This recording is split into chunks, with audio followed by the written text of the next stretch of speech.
Good. Hello everybody. Thank you for taking the time to join me today, especially for those of you in Europe. I know there's a huge heat wave going on right now.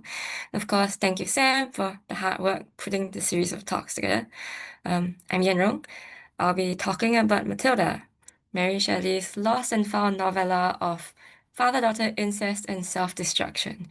A great way to start your Saturday. But yeah, as you can tell just from that very brief summary, Mathilda touches on themes and topics quite typical of the Gothic genre: incest and taboo sexuality, suicide and violence, extreme interiority and insanity, sin and secrecy, right?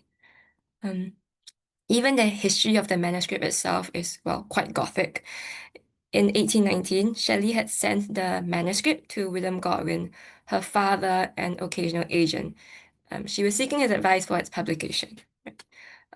But Godwin feared that Shelley had gone too far with the, quote, disgusting and detestable tale, and suppressed Mathilda utterly so that it would vanish from the public eye for over 100 years.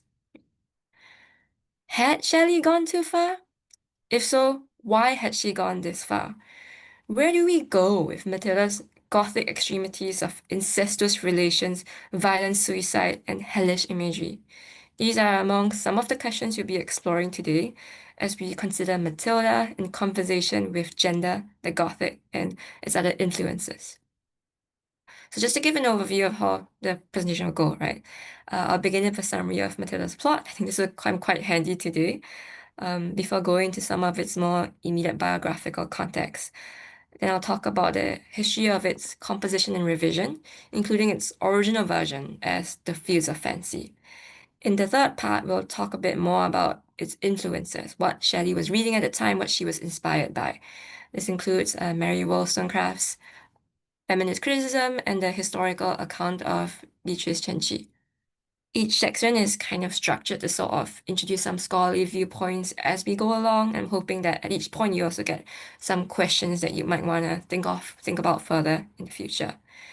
Then in the fourth part, it explores Matilda a bit more specifically within the Gothic tradition, right? I'll be analyzing some scenes in Matilda to look at how Shelley uses specific Gothic tropes and themes. In a way, you can kind of think it as Section 4 is showing you how you might use some of the information in the previous section in your own analysis, right? I'm particularly interested in how Shelley uses kind of the terrifying part of the Gothic to show what's terrifying in the normal operations of patriarchal society. Yeah. So, without further ado, first part. Composed between 1819 and 1820, Matilda is a tragic narrative from the first-person perspective of the, surprise, surprise, eponymous Matilda, who is destroyed by her father's incestuous desire for her and by his subsequent suicide. So the narrative itself begins with the intense romance between Matilda's father and mother. When Matilda's mother dies giving birth to her, her father is so upset, right? And he's grieving. He cannot bear to stay in England. So he leaves the country and leaves Matilda to the care of an aunt. Father of the year, I know. When she turns 16, her father does return and they spend a few happy months together. Her aunt eventually dies, however, and the two move to London instead. In London, Matilda starts to attract a bit of male attention, right? Provoking her father's jealousy and forcing him to acknowledge he has less than fatherly feelings towards her. He's kind of torn between guilt and desire, and his treatment of his daughter vacillates between kindness and coldness, which is very confusing and distressing for Matilda, understandably. Remember, this is a young girl who has no other relations in the world, right? This continues even after he arranges for them to move to their old family home in Yorkshire. So Matilda eventually has enough, right? She confronts him. She wants to know what's going on. This is not very wise because then he confesses his passion for her. She is understandably very horrified and shuts herself up in her bedroom. So her father then leaves her a kind of confessional letter and flees the house. Matilda pursues him to the seaside, where she discovers that he has drowned himself. She's too late. She's tormented by grief as well as feelings of pollution. And so then she kind of stages her own death, and withdraws from society entirely. In the countryside, she makes friends with a poet, Woodville, who tries to get her to confide in him, and tries to console her. This isn't very effective, right? She brushes him off for much of the story. Eventually, Matilda exposes herself to the elements, right? Perhaps deliberately, perhaps unintentionally, it's not quite clear, and grows ill with consumption. As she's on the verge of death, Matilda writes a letter to Woodville, finally narrating her life, and it's this letter that Berthold comes to us as the text of Matilda. So Shelley worked on Matilda during a time of much personal tragedy for herself. In May 1819, the Shelley's first son, William, falls ill and dies shortly afterwards in June. After that, from August 1819 onwards, Shelley's journal records that she's writing almost every day until September when she begins to copy. So presumably at this point, she's still working on her first draft, which is titled Fields of Fancy. By November 1819, she started corrections though. And then midway in November, she actually gives birth to Percy Florence. All of which is to say that in across Matilda, right, that Shelley loses a son, she goes through a pregnancy, and she gives birth to another son. I think Emily Sunstein, her biographer, actually points out that she's probably nursing her newborn Percy the entire time she's working on the revisions, right? So Pamela Clement estimates that after that, the final revisions to Matilda may be completed around February 1820. After that, in May, Shelley gets her family friends, the Gisbornes, to bring the manuscript to Godwin to get his advice on publishing it. She never gets this advice, and well, she doesn't even actually get her manuscript back. So yeah, because about after that, she keeps asking Maria to get the manuscript back from Godwin, to get it copied, right? But this never happens. One final mention to the manuscript is made in Shelley's journal, in October 1822. When I wrote Matilda, miserable as I was, the inspiration was sufficient to quell my wretchedness temporarily. After that, Matilda vanishes from the world until Elizabeth Nietzsche rediscovers the manuscript and prepares it for publication in 1959, more than 100 years later. So a lot of the early scholarship on Matilda tends very much towards the biographical, and from what I've just said, to some extent, there are circumstances around Matilda does kind of invite biographical readings. After all, as you can see, Shelley writes the first draft, right, quite quickly and after what seems to be a very tumultuous period in her time. And of course, by her own admission, she talks about its therapeutic effects, right, for herself. So, and then there are some similarities between the character and the author. Like Matilda, Mary Shelley grew up without her biological mother. If anything, you could say that Mary Shelley grew up under the shadow of her mother, the famous feminist writer, Mary Wollstonecraft. Shelley also spent a somewhat troubled adolescence in Scotland, but presumably should be less isolated than Matilda. Some biographical details also explain the thematization of suicide. Mary Shelley's mother, Mary Wollstonecraft, had attempted suicide a few times, and Harriet Shelley, Percy Shelley's wife before Mary Shelley, had actually committed suicide. So, given all this, it feels quite almost inevitable that when Elizabeth Nietzsche brings the tale back into public view, she does so emphasizing very much its biographical significance. Nietzsche is quite bold when she suggests that the relationships among Matilda, Woodville, and Matilda's father can be pretty much mapped onto the relationship between Mary Shelley, her own husband, Percy Shelley, and then her father, Godwin.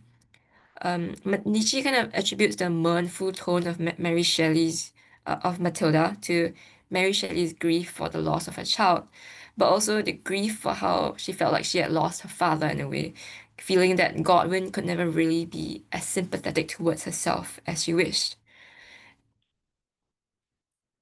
But just as fascinating as Shelley's personal history, right, is the history of Matilda itself. So this is the picture I like to show off from when I actually got to handle the Fields of Fancy notebook. There are three notebooks with Matilda, right? And one of them is the original first draft, Fields of Fancy, before she writes the final draft. Um, For the presentation, I'll mainly be citing from Pamela Clemett's transcription in the second volume of novels and selected works. So, Fields of Fancy is the earlier first draft, and the plot itself, it's pretty much the same, you know. The major point of revision, though, is that Shelley makes quite a dramatic change to the structure. In Fields of Fancy, Mathilda's story arrives to the reader as a frame narrative, a story within the story. So you'll be familiar with this from Frankenstein. In Frankenstein, it's Walton telling the story of Frankenstein telling his story. In Fields of Fancy, there's an unnamed narrator telling the story of Mathilda telling her story. The Fields of Fancy begins with this unnamed narrator grieving in Rome. She meets a spirit called Fantasia who invites her to the Elysian Gardens. Right? In the Elysian Gardens, the narrator encounters a prophetess who's called Diotima, the instructress of Socrates. Diotima is surrounded by the deceased who have been unthinking or misconducted in the pursuit of knowledge while they're alive. Diotima's role in the Elysian's garden is to lead them to truth and wisdom until the time comes when they shall be fitted for the journey through the universe which all must one day undertake. Among Diotima's pupils would be the deceased Mathilda. Mathilda eventually relates her own story to Diotima, the rest of the spirits, and to the narrator who records the story for the reader. So this kind of structure and Diotima's own words about leading her the deceased to truth and wisdom, right? This kind of very much plays Fields of Fancy within the tradition of the didactic narrative. Um, in didactic narratives, you might have characters who narrate their own stories, and there's supposed to be a kind of moral at the end for the moral improvement of the audience and of other characters. So a famous example of this would be Dante's Divine Comedy. Um, so not sure if everybody's really familiar, but it's basically about the Dante who goes through the different circles of hell, right? And each time he meets different people, different characters in hell who talk about how they've sinned in their life and how they've ended up in hell, right? So there's, I guess, quite a clear influence here, right? There's also in Feats of Fancy this idea of deceased spirits reflecting on their earthly mistakes while trapped in a kind of purgatorial landscape. But in any case, all this is very different from Matilda, right? Matilda is a lot more like a very personal narrative. As we know, Matilda is actually written as Matilda's letter to her friend Woodville. It's not any kind of public confession. So it raises the question of why Shelley decided to make this change. What is the effects of the change? And it's a pressing enough question that quite a few scholars are interested in it. So I think one thing's interesting is that Pamela Clement suggests that Shelley kind of removes the didactic frame narrative because her own views about moral improvement through narrative changes. Originally, maybe with Fields of Fancy, it's more straightforward to read it as a kind of, quote, cautionary tale of excessive passion. And the idea is that, with enough intellectual reflection and judgment, you can kind of overcome that passion. You can make up for any mistakes you might make as a result of that passion. But this kind of judgment is a lot more difficult or even impossible in Matilda. It's very much more of like a confessional account of a very traumatic experience from the perspective of an unreliable narrator. Co-intellectual judgment is really impossible. So in a kind of a similar vein, Margaret Davenport Garrett looks at the revision and she's seeing in it kind of doubts the possibility of redemption. With Fields of Fancy, there's a lot more this idea that you can confess and you can achieve spiritual guidance from Diotima, for example. But there's not this kind of confession or absolution in Matilda. It's just disclosure and then she dies. The story ends. So, but Dante and Plato are but one of the many intertexts from Matilda, which is quite dense with mythic and literary allusion. Um, Both Shelley and her narrator often allude to mythicized narratives of incest, such as those of Mira and Oedipus. For this presentation, though, I'll mainly be talking about Dante and the Bible. Michelle Faubert sees Matilda as kind of shot through with Catholic theology. And you do see that in how Matilda's concerned very much with hell and purgatory, sin and purification. Further, see this as contributing to its otherworldly nature, but I think it also a lot of this kind of hellish imagery really adds to its gothic atmosphere as well, which I guess is kind of why I'm choosing to talk about this rather than any of its other influences and intertexts. So, despite Shelley's removal of the frame narrative, Dante remains very much in Matilda. One significant trait, I think, is how the novella often alludes to a kind of pure and purifying femininity that Dante embodied in characters like Beatrice and Matilda. So in Divine Comedy, Beatrice is, I guess, Dante's lover, the woman he's trying to be worthy. The whole point is going through the circles of hell, right? So in Shelley's Matilda, right, there's this part where Matilda's talking about how she spent her childhood in Scotland wandering over the countryside, gathering flower after flower. And the Italian quotation here is an allusion to Purgatorio, Canto 28. This is one part where Dante sees a beautiful woman gathering flowers along the river Leith. So this beautiful woman would be Matilda, with an E rather than I. And Matilda's role in the Divine Comedy is to prepare those souls who have finished purifying themselves of their sins, right? And then, of course, again, the other woman in Divine Comedy who has that role of purification is Beatrice. And Matilda's father makes reference to Beatrice when having this role of purification when he compares Matilda to Beatrice. He says he calls her the ministering angel of a paradise. Talks about how um, by studying her eyes, mankind can grow wiser and purer. Those divine lights shone on me as did those of Beatrice upon Dante. So yes, setting her up as this kind of purifying angel for him, as Beatrice is for Dante. But it's interesting because these kind of allusions to Dantean feminine purity are also kind of accompanied in Matilda by allusions to biblical concerns with femininity and how femininity relates to sin and guilt, good and evil, death and the afterlife. So Matilda actually references, the original myth of Eve's apple, right? When in the beginning. Um, I lament now, I must ever lament those few short months of paradisiacal bliss.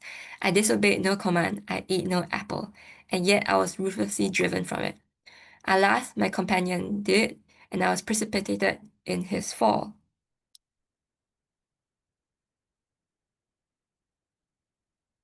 So Diana Edelman Young talks about this moment, right, as a kind of rewriting of the original Genesis myth. Oops. It's a rewriting where Matilda's father, rather than Matilda, where it's the man rather than the woman who is kind of cast in the role of Eve as seducer, right? Eve as the one to be blamed for man's downfall. Edelman Young is making this comment as part of her broader argument that Matilda rewrites patriarchal myth and history in order to invent new possibilities for the role and identity of women beyond that of the sinful woman, beyond being the one who is to be blamed. And going off of there, I think it's interesting to think about how the two genres interact. We have this kind of epic time scale of myth, right, versus the sometimes claustrophobic interiority of the Gothic, a kind of perceived objectivity of such grand narratives versus the intense subjective of a very personal narrative. And I guess the maleness of grand narratives versus kind of perceived femaleness of these narratives that occur in the domestic sphere, right? But it was not only male writers that Mary Shelley was reading, right? She was very familiar with Mary Wollstonecraft's works of feminist critique, had been reading them in the years leading up to Matilda. She read the famous Vindication of the Rights of Women, and it would be in posthumous works of the author of the Vindication of the Rights of Women that she would encounter Cave of Fancy. So this is the didactic tale that actually inspires the initial Fields of Fancy, if the titles don't make it clear. The equivalent of Diotima in Cave of Fancy is Sergestus, a sage who stands guard over a cave where spirits of the dead arrive to purify themselves. Sergestus eventually adopts a young girl, creatively named Sagesta, who's educated through the, quote, variety of characters and stories presented to her in the Cave of Fancy. Sounds very familiar. The first and only completed story of Cave of Fancy, though, is that of a woman who, in life, secretly nursed a passion for married men. However, her father's hedonism and reckless spending sinks her and her mother into poverty. They're rescued by her mother's friend, a middle-aged merchant whom the young woman then marries. So keep this all in mind because we'll come back to it later and how it relates a bit more closely to Matilda. But yeah, the other source of inspiration for Shelley is the story of Beatrice Cenci, an Italian noblewoman who's raped by her father.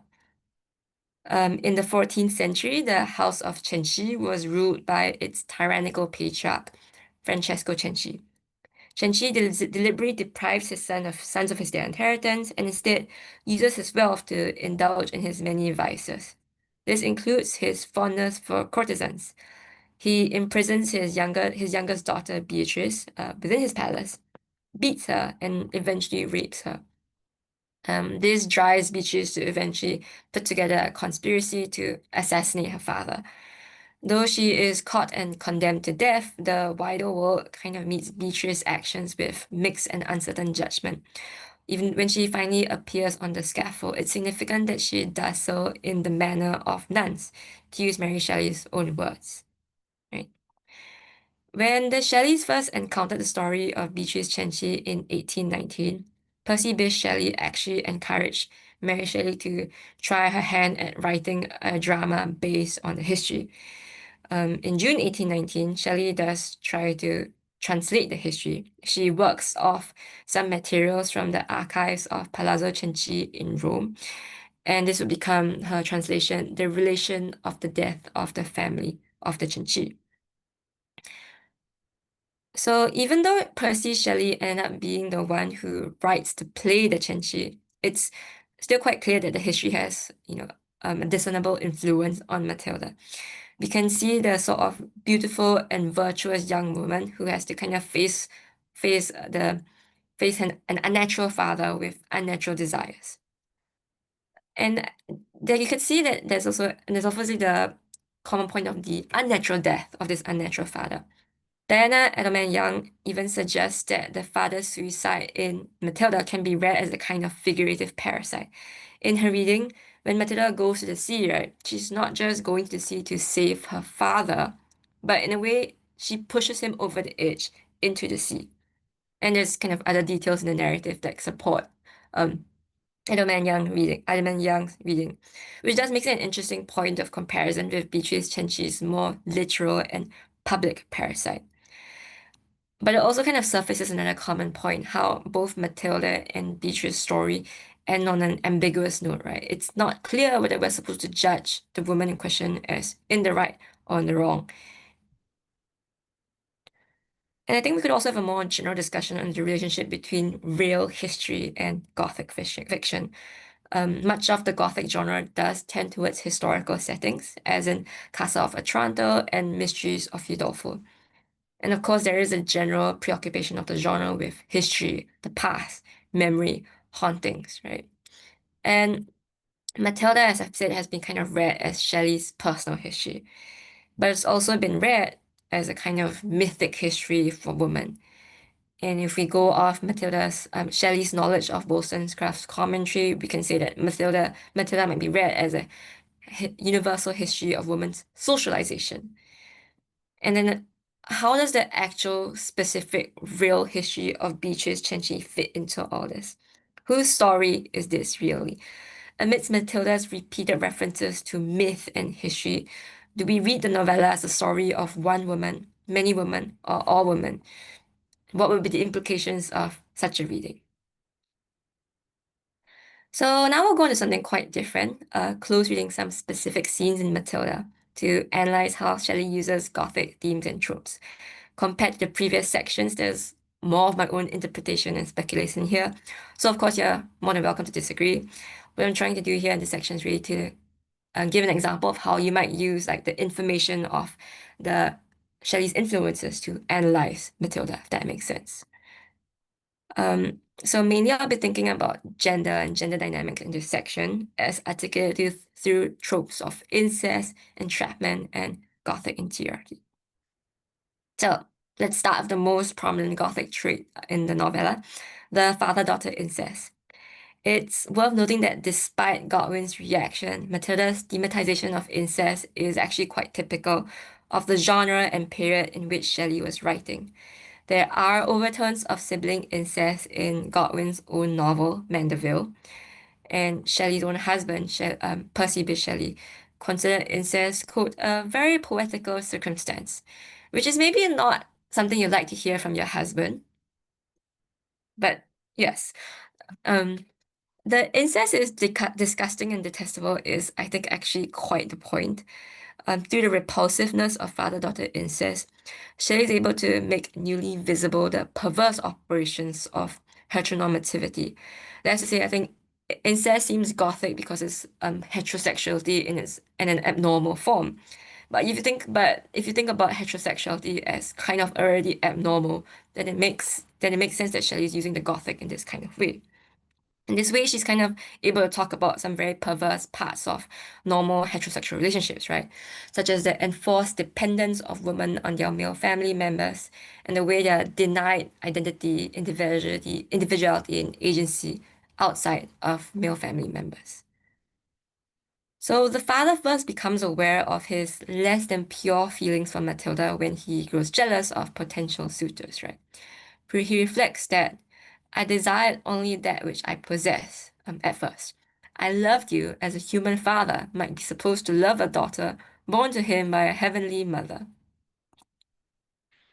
After their move to London, though, he talks about how he that when I saw you become an object of another's love, when I imagined that you might be loved otherwise than as a sacred type and image of loveliness and excellence, the fiend awoke within me. In her father's eyes, Matilda is either a daughter to be possessed by a father or a potential wife to be made the object of another's love. He claims to differentiate between fatherly love for the heavenly and sexual love that might be a transgression against the sacred. And yet, the fact is that even the so-called fatherly love he pretends to is still similar to sexual love in its possessiveness, in its objectification.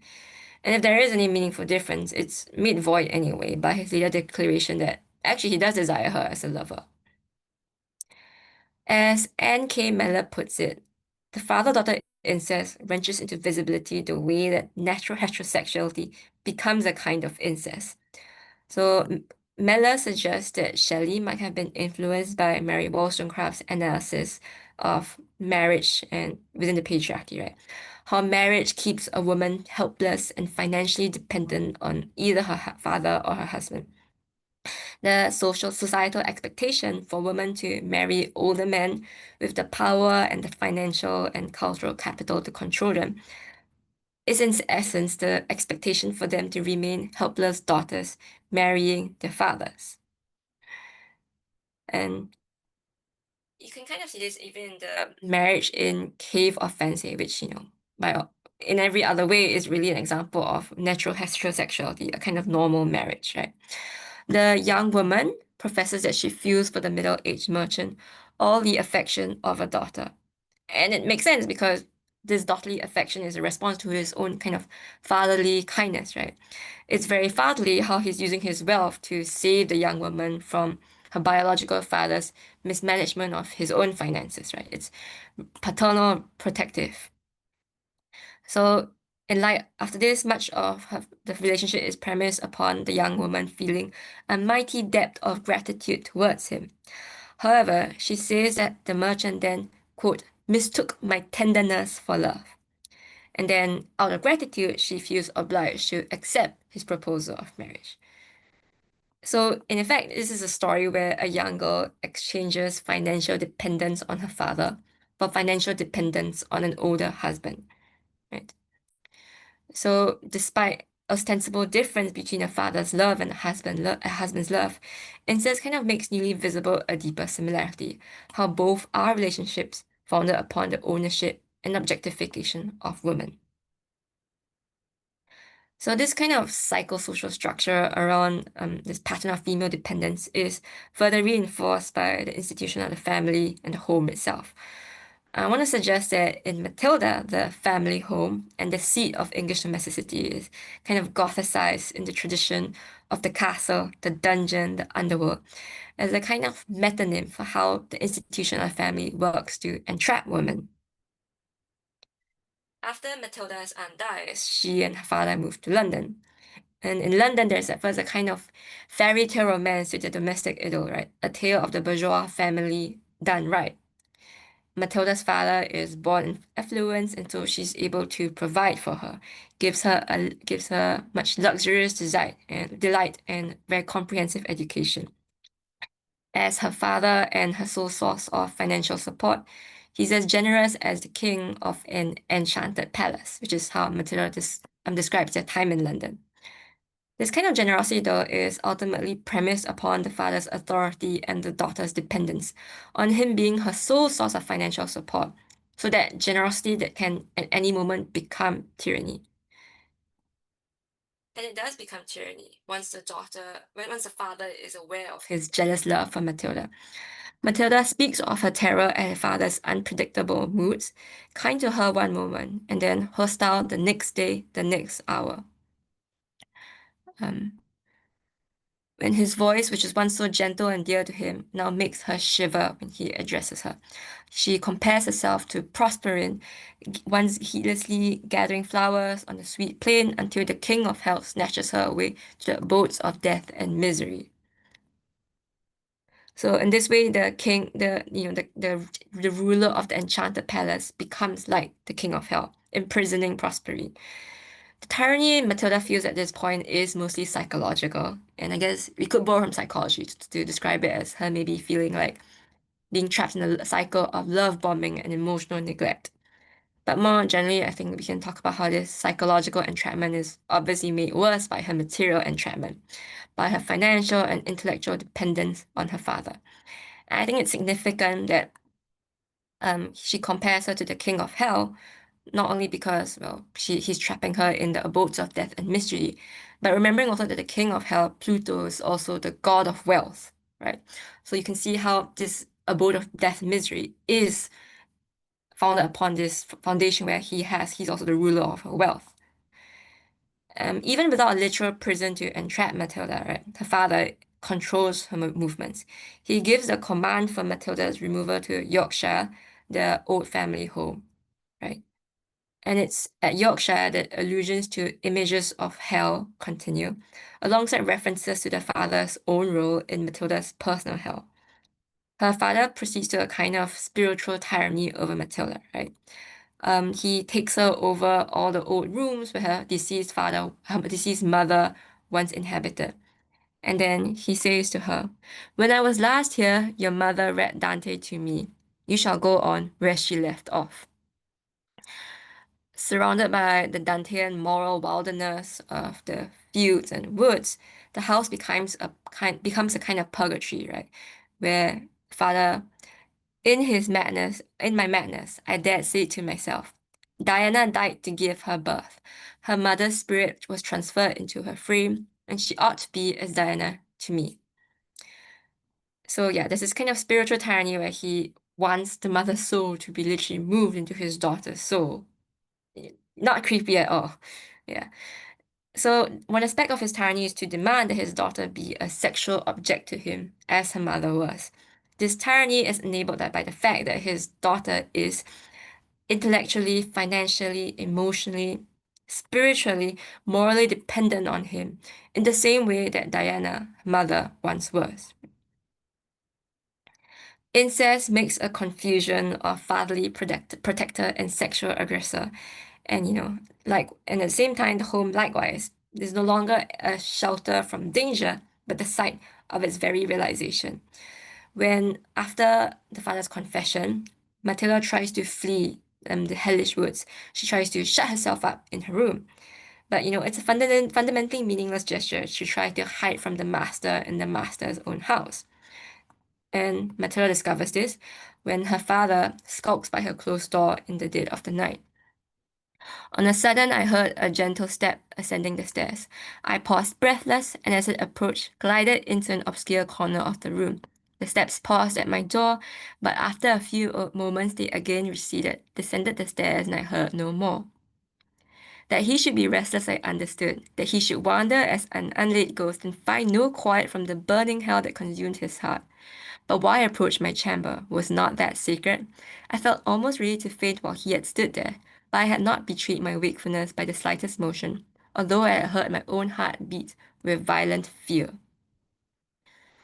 So Diana Hovler observes that this is very much the motif of the heroine besieged in her own bedroom on a dark and stormy night by a potential rapist. And to give just one example, you kind of see the same in Castle of Udolpho, right? Where the heroine is nearly abducted from her own bedroom. And it's also a chance to talk about the failures of male guardianship, right?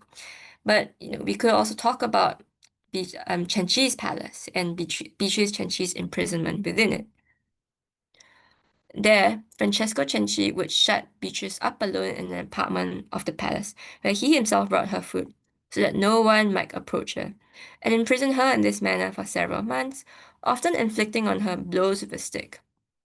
So I highlighted the part no one might approach her, because this is important. The whole catalyst for Cenci to even imprison his daughter in his palace is because, well, he wants to prevent her escape. But it's also because Beatrice has a lover, a young man, and she, as well as her father, knows that if she marries this young man, it gives her a way to escape the palace.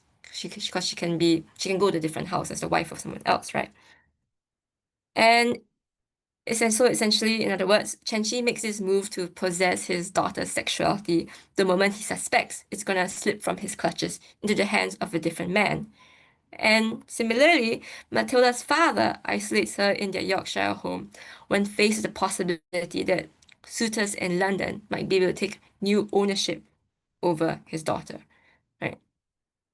And again, to continue the comparisons, right? Francesco Cinci's sexual tyranny over his daughter, is in a sense the culmination and completion of his tyranny over her in every other aspect. He already dominates her physically, financially, and psychologically, right? And his tyranny over his daughter is just one part of his more general tyranny over women. Long before he often endeavored by forces and threats to debauch his daughter Beatrice, he would also make common courtesans sleep in the bed of his wife. Which is to say that even before Francesco Cenci commits the sin of making his daughter like his wife, he's also already made the sin of making courtesans like his wife. His incestuous and corrupt desire is one in which all women are the same. They're all interchangeable objects for the common and the only purpose of meeting his sexual desire. And it's this same greed enabled by patriarchy that is behind Matilda's father interchanging his daughter for his wife. Any difference between mother and daughter, husband and father, all kind of fall away before the only meaningful distinction, which is between tyrant and dependent, wherein the house is never truly a place of safety, not when its very foundations are built upon the ownership, objectification, and the traffic of women. So the counterpart to the patriarch in his castle might be the female hermit beyond its walls. Um, I won't touch too deeply on it, but it's kind of behind, we kind of see this in the Gothic trope where there's a kind of fascination with Catholicism that is behind Matilda's fantasy of escaping her from her father as a nun, right? I must fly from him with earnestness. I would live in the most dreary seclusion. I would retire to the continent and become a nun, not for religion's sake, for I was not a Catholic, but that I might be forever shut out from the world. And then it does become partly reality because after her father dies, she does escape in a small vessel and talks about how she dresses up like a youthful hermitess with fanciful nun-like dress, right? And as we recall, Beatrice Cenci, when after she kills her father, she appears on the scaffold in the manner of nuns. So yeah, it's interesting to think about this sexy nun trope, right? And how it's a counterpoint to the tyrant in this castle. And we can maybe talk about this more.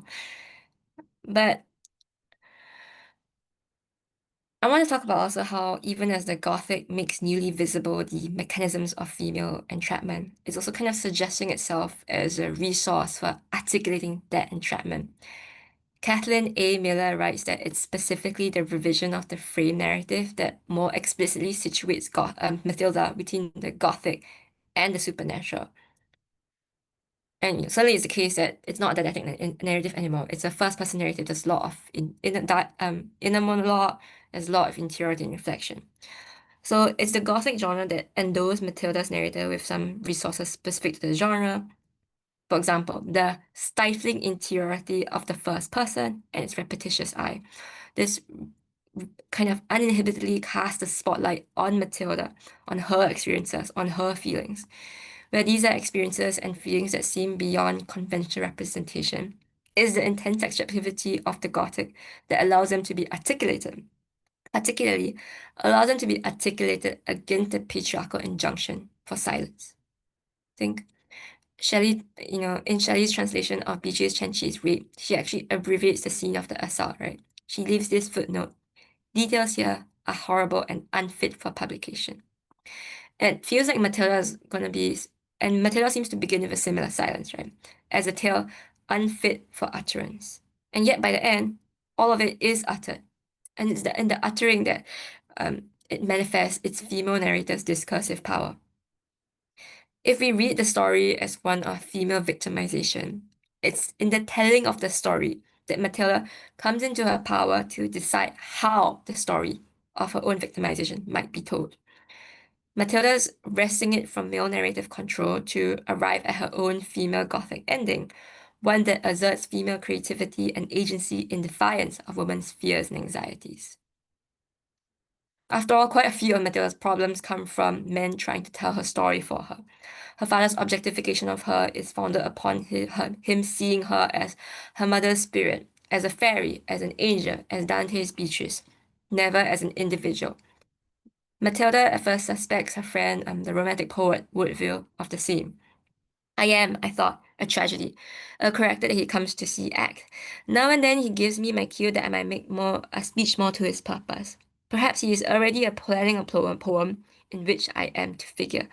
I am a farce and play to him, but to me this is all dreary reality. He takes all the profit and I bear all the burden. But Matilda actually ends up being, a long suicide note addressed to Woodville, instead of Woodville being the poet and Matilda his character. Woodville is more like Woodville being the character, Matilda the narrator. Woodville the reader, Matilda the writer. Matilda is reclaiming the narrative authority to self-representation, where this narrative authority has far too long been appropriated by the men in her life to misrepresent her experiences as women. But at the same time that the narrative of Matilda gives her the power to represent her reality, though, she's also given an almost near supernatural power to actually shape that reality. There is something of the witch and the prophetess in Matilda. Shortly after the confession, her father's confession, right, she has this dramatic monologue. Where she exclaims, "To this life, miserable father, I devote thee. Go, let the liquid lustre of thine eyes be quenched, and then return to me, return to thy Matilda, thy child, who may then be clasped in thy loved arms while thy heart beats with sinless emotion. This is my daughter's curse. Go and return pure to thy child, who will never love aught but thee." Contrasting with her father's command for her to leave London now, right, is Matilda's kind of daughter's curse for him to leave civilization entirely. And then another scene right before Matilda discovers her father's body, right? Where she turns to the steward who's helping her look for her father and she says, "Mark, Gasper, if the next flash of lightning rend not that oak, my father will be alive." I had scarcely uttered these words when a flash instantly followed by a tremendous peal of thunder descended on it, and when my eyes recovered their sight after the dazzling light, the oak no longer stood in the meadow. The old man uttered a wild exclamation of horror when he saw so sudden an interpretation given to my prophecy. So Matilda says on impulse, "If lightning strikes this tree, my father will be dead." And then almost immediately after she says that, lightning does strike the tree, and they do find her father dead. So in Charles Bunnell's reading, the scene has Matilda kind of setting herself up as a prophet, whereby what she says will happen will always happen. This prophet's authority role is really just one part of her assertion of her complete power over the narrative. Narrative authority being the power to organize the past, present, and future. Right. So at the level of plot, the death of the father frees Matilda from his tyrannical authority. Right. But it also removes the other contender for narrative authority. Um, the father is the only other character in Matilda who ever gets a chance to make his own first person narrative. Once he's gone, it's all just Matilda. And I think it also represents a triumph of Matilda over Diotima. In Fields of Fancy, the dialectic narrative framework preserves the prophetess as the final authority on moral judgment. Remember, Diotima is the one who's supposed to lead the spirits to truth and wisdom. In Matilda, though, the heroine asserts herself as the sole narrative and moral authority over her experiences. I record no crimes, my faults may be easily pardoned. I believe few would say that they could have, by a different conduct and superior wisdom, have avoided the misfortunes to which I am the victim. And it's with this kind of authority that she exonerates herself, that she finally frees herself. Um, yeah, so we've talked about the immediate context around Matilda, its composition at a time of much personal upheaval for Mary Shelley until its suppression by her father. We've discussed the history of its composition, from its original didactic narrative to its more Gothic first-person narrative. Then we've talked about some of the influence and I've given, some examples of how you might analyze Shelley's use of the Gothic. Um, and I guess putting this up on the screen as some questions that we could also talk about. But and yeah, thanks very much for listening so far.